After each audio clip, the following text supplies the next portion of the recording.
Hello everybody, welcome to TechCentric. You may recognize us from Teh Show. We're done with Teh Show. This is our brand new show. We hope you like it.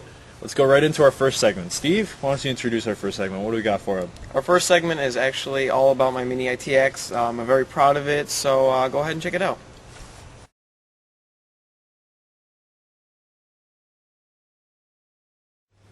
Hi, I'm Steve, and this is my Mini ITX mod right here. Let's start on the outside, and I'll give you a quick show around. Right here in the front is the power LED and the hard drive activity LED that we modded in. Also a power switch here. On the front face of here, we got the two fans at 13 CFM each. We got the power plug modded in.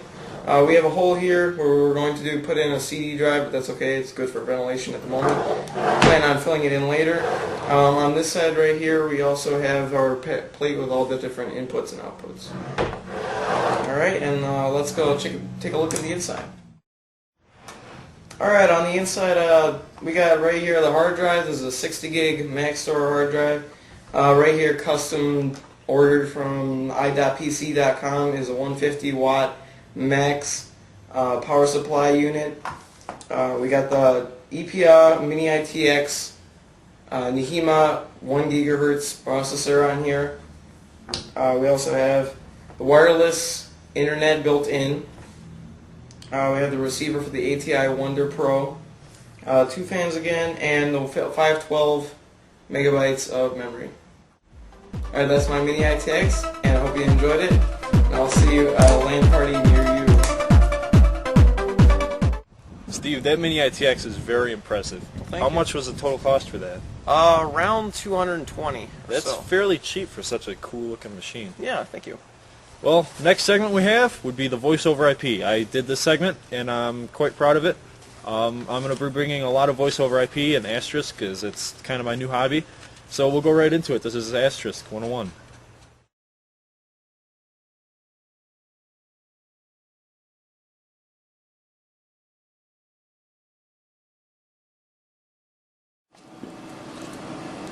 Hi, so today I'm going to be showing you how to work Asterisk at home to manage incoming calls through all free services using all free software and hardware that's readily available. First, I'll explain to you a little bit about my setup. I'm using a Comcast cable modem connected to the Comcast network and a very old computer right behind me. It's an IBM 300 megahertz Pentium 2. It does the job perfectly fine. The software that we will be using is Asterisk at Home. That's at asteriskathome.sourceforge.net. Asterisk at Home is an easy-to-use distribution which combines Asterisk open source PBX software with CentOS, which is based on the powerful Red Hat Linux Enterprise platform. This gives us a very easy-to-use platform with all kinds of pre-installed scripts and all things like that.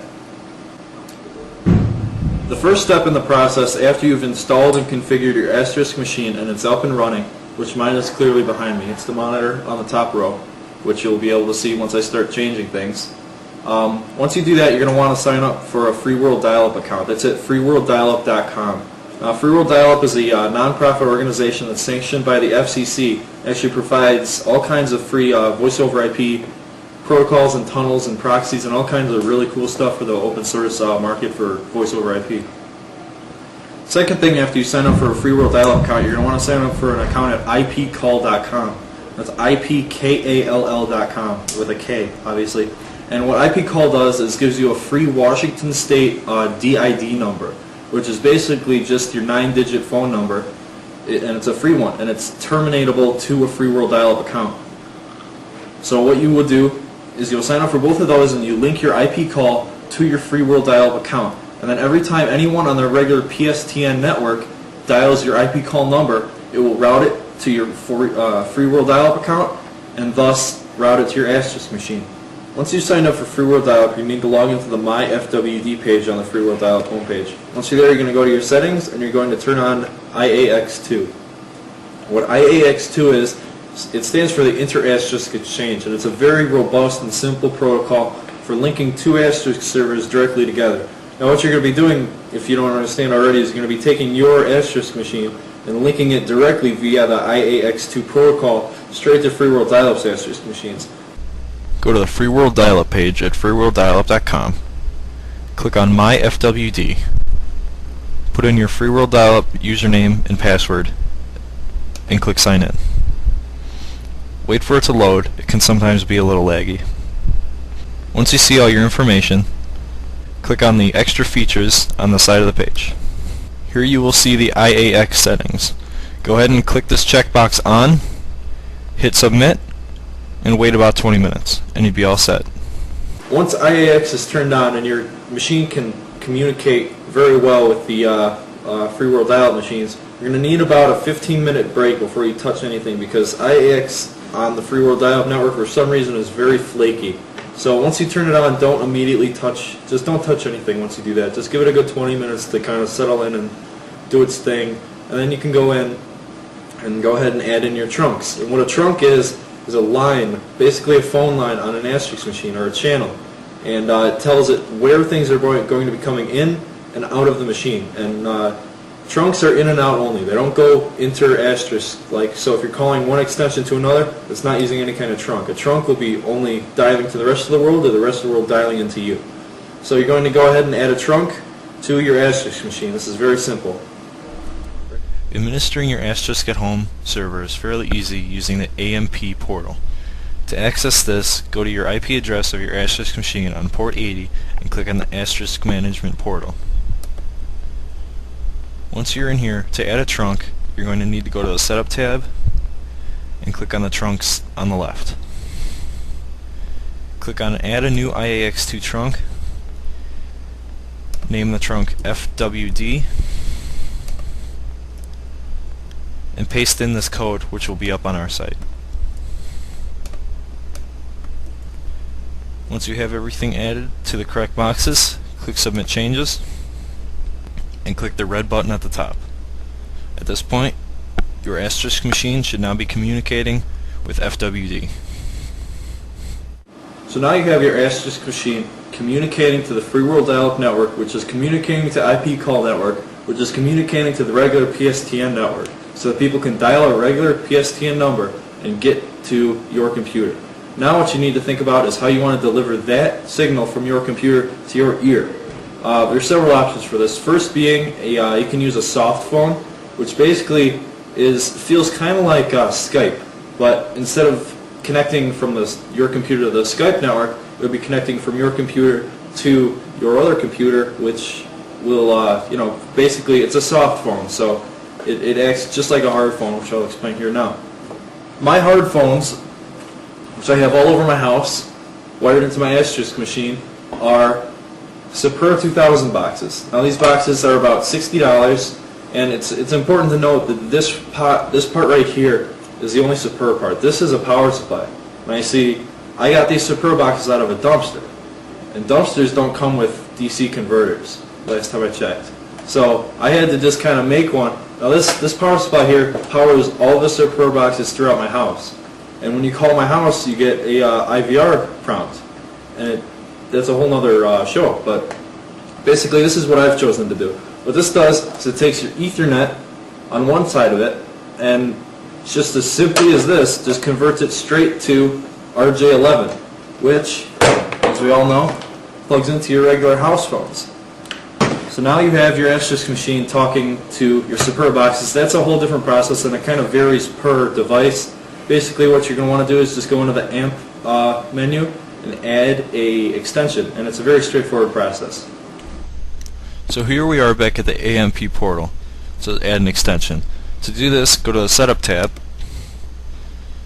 click Extensions on the left, and here you are presented with a variety of different types of extensions to add. SIP, or Session Initiation Protocol, is usually used for most hard phones, while IAX is used for most soft phones. We will be adding an SIP extension. The options on this screen should be fairly straightforward. Extension number is the number that you will want to use on internal dialing. Display name is the name that will be displayed to users on the same PBX. Outbound caller ID is the caller ID that will display on other users' caller IDs of displays outside of your PBX, so people like you would call outside, which this tutorial doesn't cover. Also have some various recording options and the secret password, which will also have to be shared with your device. Once you have all that filled in, just hit submit and click the red button. second to last step of our journey here will be to add your inbound routing. And what inbound routing is, it will tell it what extension to send it to, or what digital receptionist, or what voicemail, or what queue to send it to. We're going to be sending it straight to our Sapura 2 box, which is running on the extension 1337, which is lead. And so I'm going to go hook this back up, and then we will demo that.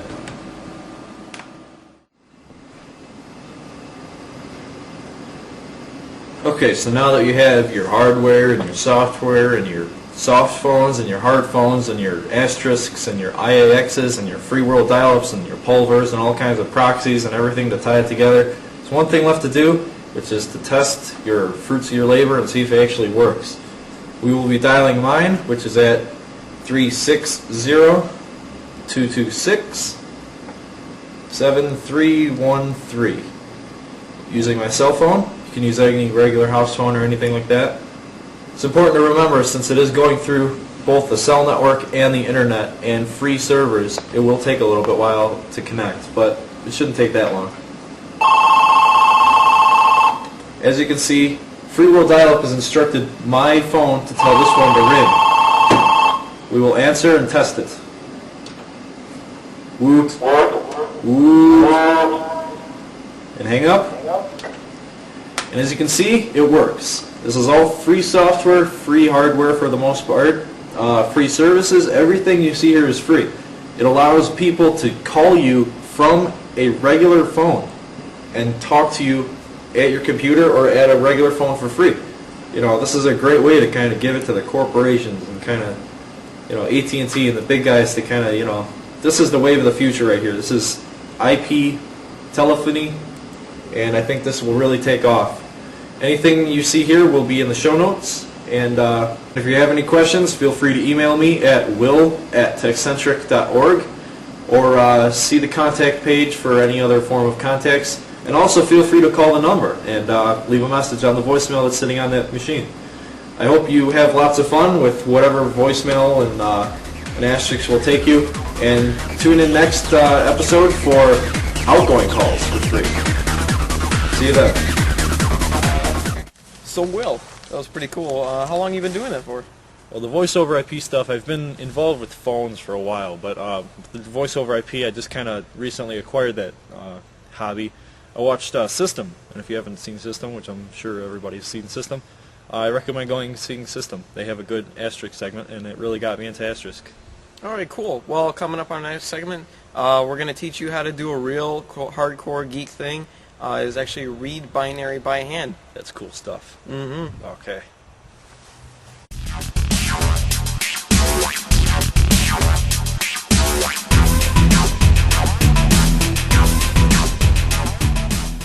And today we're going to teach you binary. Binary, as you may know, is used most often in computers and networking, and is a numbering system based on two numbers as compared to our decimal numbering system that uses 10. Binary uses the two digits 0 and 1 to represent yes and no values and otherwise numbers as well. Now, to read binary, you just need to know how to use squares and powers of 2 and how to add. It's pretty simple math. We'll start off with a basic example, 1, 0, 0, 1. Now, going from the right, because that's how binary is read, going from the right, you're going to number your place values out, 2 to the 0, 2 to the first, 2 to the second, and 2 to the third. Now, calculating these out, 2 to the 0 power is 1, 2 to the first power is 2, 2 to the second power is 4, 2 to the third power is 8. Now, we're going to look at the numbers from our original number, 1001. We're going to figure out what numbers we need to use. So we'll go from the right again. We have a 1 in the 2 to the 0 column, so we'll mark a 1 there. We have nothing in the 2 to the first column, so we'll do nothing there. We have nothing in the 2 to the second column, so we'll write another 0 there. And we have a 1 in the 8th column, so we're going to put 8 here. 8 plus 1 is 9. So 1001 is the binary representation of the number 9. Now, we're going to go to something a little harder here. We'll do 6 digits. 0, 0, 1, 1. We'll renumber with our place values again. 0, 2 to the 0, 2 to the first, 2 to the second, 2 to the third, 2 to the fourth, and 2 to the fifth, because we have 6 digits here, and you always start with 0. We're going to again figure out what each one is worth. 1, 2, 4, 8, 16, 32. We're going to figure out what each number value is again. Starting from the right again, we have 1, we have a 2, we have nothing here, nothing here, we have 16 here, and we have 32 here. So top that all up. I'm going to break this down a little bit. We have 3 here, and 32 plus 16 is 48. So 48 plus 3 gives you a grand total of 51. So 110011 is the binary representation of the number 51.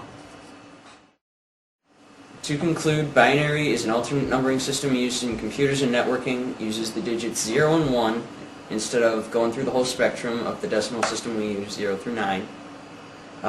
It's used in computers because it can be used as logic, 1 being yes, 0 being no. And that about sums binary up.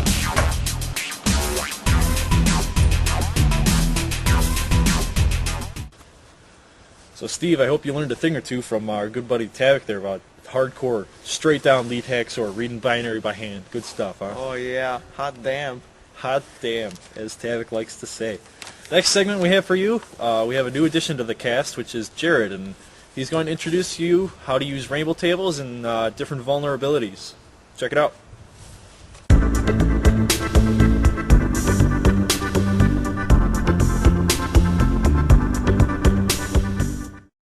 Hi, I'm Jared. I'm a recent addition to the show. I'm friends with everyone from the show as well. So what today I'm going to be teaching you all about is rainbow tables. So first off, we need to define what a rainbow table actually is. Wikipedia defines a rainbow table as a lookup table that has a simple plain text password. It has ciphers and keys in it, and it's generated by a one-way hash. So the point of the rainbow table is simply like a brute force attack.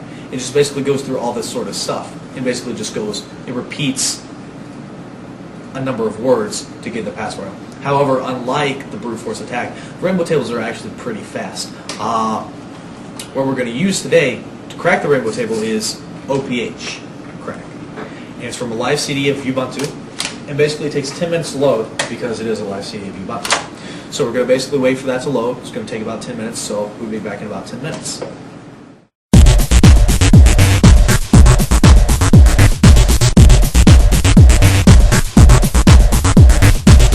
And we're back, and it's now loaded up. So it's basically loaded up all this stuff on there, and all we have to do is just move the mouse over, click it, and it's going to scan. It's going to take about 10 to 15 minutes to scan. So if you're going to basically try to crack any of this stuff, say on your parents' computer or your brother's computer, it's going to take maybe about half an hour at minimum to do this sort of stuff. So make sure they're not in the house.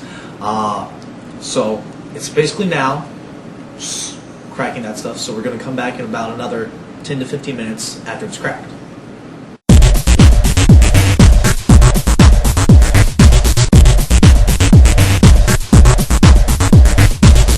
We're back, and it's now cracked all the passwords, so we now have all of the passwords for Mr. Tavik's computer. And it turns out that his password is tech.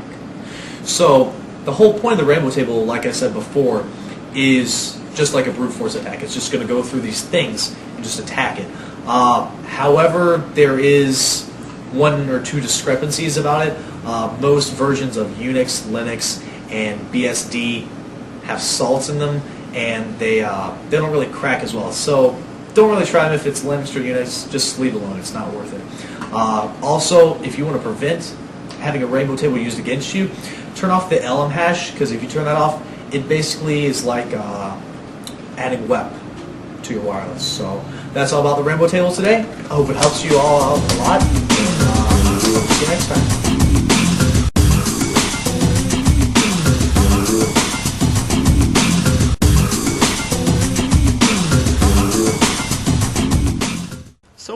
exactly is an LM hash? Well, an LM hash was used way back in the days of Windows 3.1 and Windows 95 and stuff like that to do like network-based authentication. It stands for a LAN manager hash, and it's really an old, outdated protocol, and it stores it as 2 LM hashes in your system. So, really big vulnerability that Microsoft never turned off. You know, Microsoft is big for doing that whole backwards compatibility stuff, and you know they really should have turned this off. Mm-hmm. All right. Well, next coming up is my Surfing with Steve segment, continuing from the Teh Show, and we're gonna go right into it.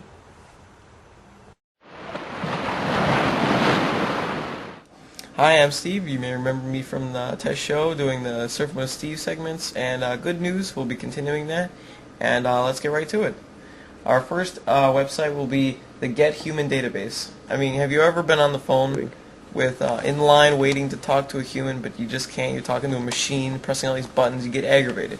So you want to talk to a human. Well, this website lets you talk to a human by telling you the exact keys and phone number for many popular companies. The keys that you need to press to get to a human, the exact steps.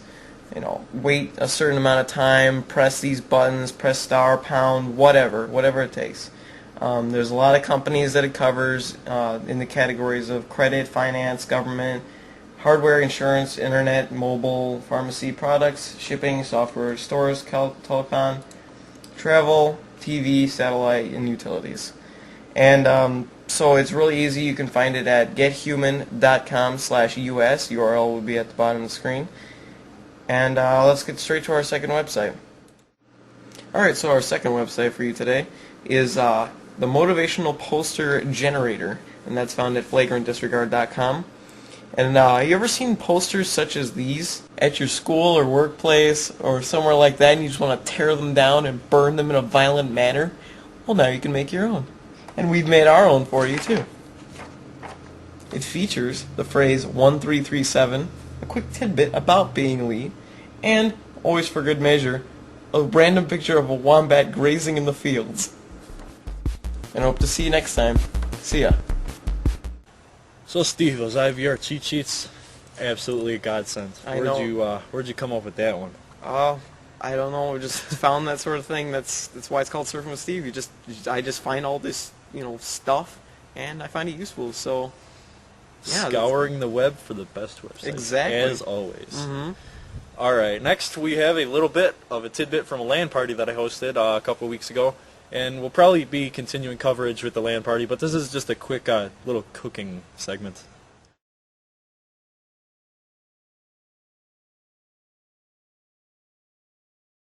Welcome to another episode of Cooking with Lynn.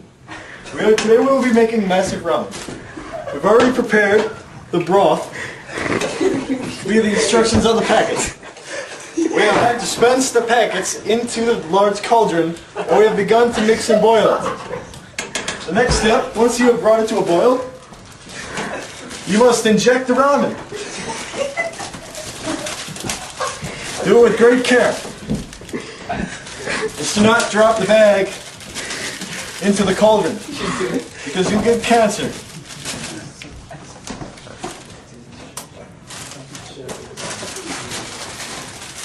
This particular batch will be 8 bottles of ramen, and we'll feed 10.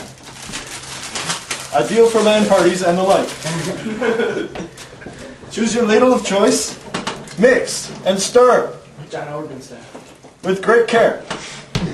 You take your favorite ladle, very carefully dispense the ramen. Now, me personally, I like my ramen a little blocky, so I do not allow it to brew fully. Just dispense the ramen. Now, we garnish. Go to your favorite spice drawer. Chili powder. Some chili powder.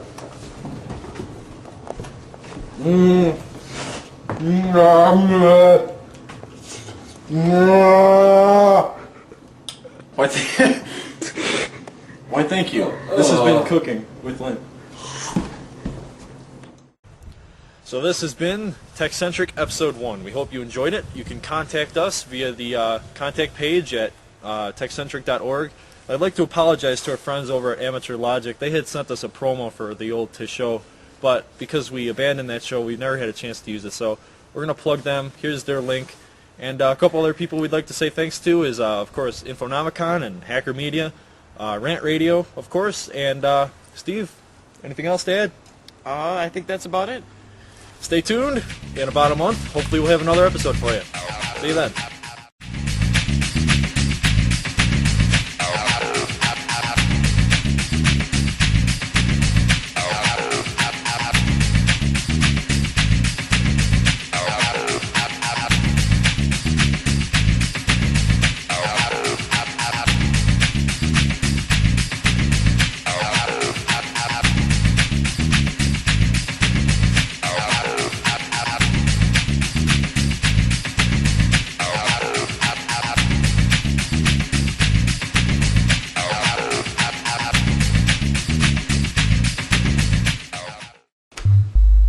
Hello, I am Internet's Will Ross. And I'm Internet Steve. And we've got a question for you. Do you have all the latest hacks but nowhere to prove them? Get little plastic thumbs to plug into USB ports. Then, TechCentric invites you to hack our box. This baby is running on a Linux 2.6 kernel, features an AT keyboard port and 14.4 baud modem. You can hack it at hackthis.techcentric.org. Send all your hacks to hacks@techcentric.org and we'll be sure to ship you out this prize. Thanks, and have a great day. The contest has begun. Let the hacking begin.